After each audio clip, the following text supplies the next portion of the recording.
નવલગઢમાંથી પસાર થતી મોરબી બ્રાન્ચ કેનાલમાં આકસ્મિક રીતે બાઇક સાથે સવાર ડૂબ્યો. ધ્રાંગધ્રા તાલુકાના નવલગઢ ગામે રાત્રિના 9 વાગ્યા આસપાસ એક બાઇક સવાર યુવક કેનાલના રસ્તે પોતાના ઘરે પાછો ફરી રહ્યો હતો. તે દરમિયાન આકસ્મિક રીતે બાઇક સ્લીપ ખાતા કેનાલમાં ખાબક્યું હતું.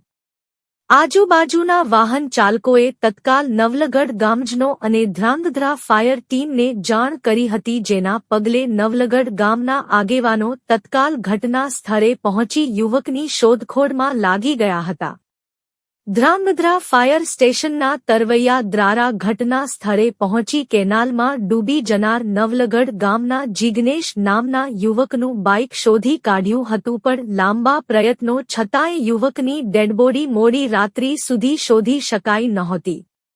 આ તકે સ્થાનિક તરવૈયાઓ સાથે ટીકર, સુરેન્દ્રનગર અને પાટડીના તરવૈયાઓ પણ બોડીને શોધવા નવલગઢ કેનાલે પહોંચ્યા હોવાની પ્રાથમિક વિગતો છે. જો કે મોડી રાત્રિથી વહેલી સવાર બાદ 17 કલાકની જહેમતો પછી પણ યુવકની બોડી હજી મળી નથી. રિપોર્ટ હિતેશ રાજપરા, ધ્રાંગધ્રા.